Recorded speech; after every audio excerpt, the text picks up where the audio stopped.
Hello, I'm Dave Brown for Teletrain. Today we're going to discuss welding safety. It will not be possible to cover all the situations which you may encounter on the job. We will, however, explore many of the most hazardous of them. If you have a question concerning any specific operation, check with your supervisor. The intent of this program is not to frighten you, but rather to explain some potential problems encountered in welding. Welding is a safe occupation if the safety rules are followed. These safety rules and principles have not been formulated by a bunch of non-welding safety experts. They have instead been developed by welding experts from many different companies who are concerned with welding safety. These people were volunteers. They were not paid to write these rules, but did it as a part of their normal work duties, with their employers paying only the cost of salaries and extensive travel to and from meetings. The point is that these rules are not my rules, but represent the work of some of the finest welding engineers in the USA. Follow them. The American Welding Society categorizes welding safety into three areas: fumes, arc rays, and electric shock. And a label on each can of electrodes provides their warning about the hazards of welding. The label says, "Warning, protect yourself and others." Read and understand this label. Fumes and gases can be dangerous to your health. Arc rays can injure eyes and burn skin. Electric shock can kill. Read and understand the manufacturer's instructions and your employer's safety practices. Keep your head out of fumes. Use enough ventilation exhaust at the arc to keep the fumes and gases from your breathing zone and the general area. Wear correct eye, ear, and body protection. Do not touch live electrical parts. Then the label directs you to two very important publications. The American National Standards Institute, or as it's commonly referred to, ANSI, Bulletin Z49.1, published by the American Welding Society, and the OSHA Bulletin, Safety and Health Standards, 29 CFR 1910. If you have any questions about safe welding practices on particular operations, as I said before, consult your supervisor, or check in these publications. They are the Bibles of welding safety. Traditionally, the emphasis in welding safety has been on compressed gas safety. In fact, that topic is covered very well on a separate Teletrain program entitled Oxyacetylene Safety. On today's program, we will not deal with those things that pertain only to compressed gas safety. Instead, we will generally follow the items presented on the electrode can label. Some of them pertain to all welding, others only to electric arc welding procedures. Fumes and gases can be dangerous to your health. For years, people have welded, and for most of that time, we didn't know much about the dangers in this aspect of welding. But extensive research was started in the late 1970s and is being continued into the 1980s to understand better the effect of welding fumes and gases on the human body. This is a sample of the particulate filtered from welding fumes. When we analyze this material, we find that it contains significant amounts of metal powders, metal oxides, and substances from electrode coatings. These chemicals are not a part of a normal breathing atmosphere. Imagine walking around with this junk in your lungs. Keep your head out of the fume path. Exhaust hoods, fans, and blowers of various types are used to remove fumes, but be careful that they don't pull the welding fumes into your, the welder's, breathing zone. And remember, one point that is often overlooked in safe ventilation is the larger the diameter of the electrode being used, the more ventilation required. There are legal limits for the quantities of welding fumes allowable in the atmosphere around a welder. These fumes should be reduced to an acceptable level, or where practical, totally removed. Still in all, the most effective thing is still up to you. Get your head out of the fumes, that is. In addition to fumes which have particulate in them, there are also gaseous fumes mixed in with the smoke coming off the weld. Now, there's nothing more boring than a list, but this one is important. So listen. Nitric oxide. It is more likely a problem with oxyacetylene equipment, but it is produced by shielded metal arc welding. Nitric oxides can cause irritation to eyes, nose, and throat.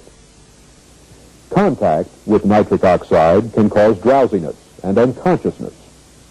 The use of localized exhaust is strongly encouraged to control this gas. Ozone.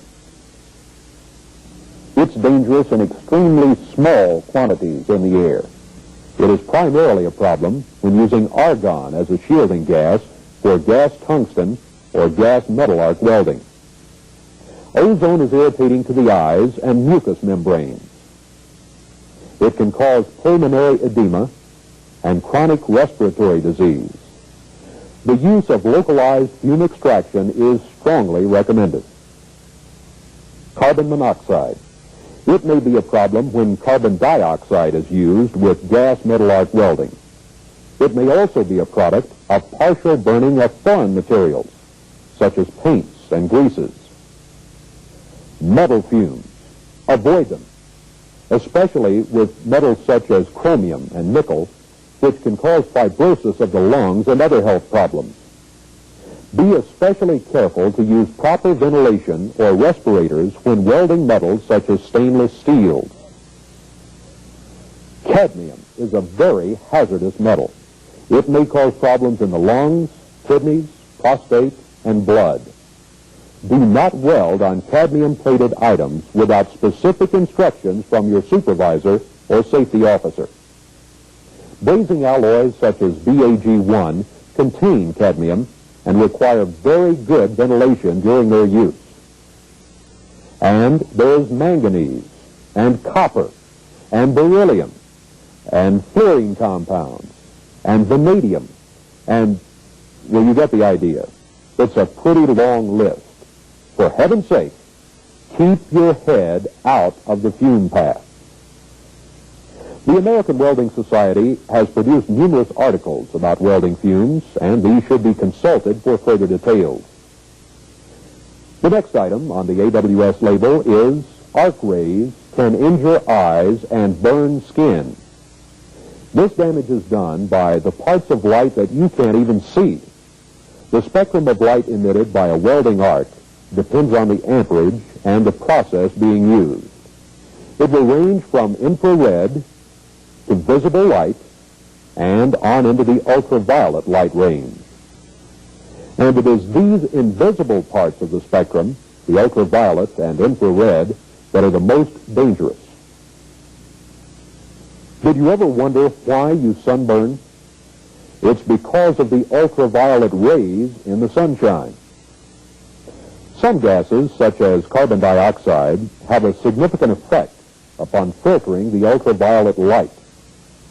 Argon, however, has practically no effect upon reducing the ultraviolet emissions, so the hazards encountered when using argon shielding gas processes are drastically increased over those using carbon dioxide. Carbon dioxide is a byproduct of many of the electrode coatings, and some of the coatings on covered electrodes also act as a physical shield, reducing the direct radiation of the ultraviolet light. Still, ultraviolet emissions during shielded metal arc welding are dangerously high. Be sure that your eyes are protected by sufficiently dark shade for the process and amperage range you are using. The American Welding Society has a chart of recommended shades. If you are not comfortable with the shade recommended, use a darker shade, but do not use a lighter one. Filter lenses are basically of three types: a glass base, a plastic base, and the gold-plated developed for the astronauts' use in space. If using the gold-plated lens, be sure that the plating is intact. Likewise, the other lenses must not have cracks, which would allow ultraviolet light to pass through. You haven't felt pain until you've suffered through a severe eye burn caused by a welding arc, and you may just find yourself with a permanent injury. Arc rays, as the label says, can injure skin as well as eyes, so cover up properly. Dark colors are much preferred for welding clothing, and use fabrics which have low reflectivity. Welding with the gas tungsten arc process using an argon shield while wearing a white shop coat could turn out to be like falling asleep under a sun lamp. The white fabric, often in a starched condition, will reflect the light up under the hood and cause serious sunburns on portions of your neck and throat. Avoid this by using the correct type of helmet and wearing the right colored clothes. Bare skin is to be avoided at all times when welding. Ignore this warning, and serious sunburn can result. How serious depends upon the process and the amperage used. You should also be aware of the danger arc rays can present to people around you. Always work with screens in place between you and others whenever possible. Believe it or not, arc rays can be dangerous at a distance of 50 feet. Now let's take a look at some electrical hazards. As the label says, electric shock can kill. In electric arc welding processes, the electric circuit begins at a power supply and ends at a ground, usually through a cable that runs back to the power supply. When you are welding with straight polarity, the electricity flows from the electrode to the work. In reverse polarity, it flows the other way. In either case, the current must return to ground to complete the circuit, and it will return to ground through the easiest available path. An important part of your job is to keep from becoming part of the circuit. If through your body is the easiest path to ground, the current will take it in a flash. So first of all, make sure that the power supply is properly installed, with the case grounded in accordance with local electrical code. Then, be certain that the ground cables in the circuit are large enough to carry the current. The larger the cable, the less resistance it offers to electrical flow. Make sure the cable is in good condition, with no break in the covering. And make sure that it is securely connected to an adequate ground. This is the path that the current should take. Now, usually, the work will be in direct contact with ground, and another safe path will exist for the current.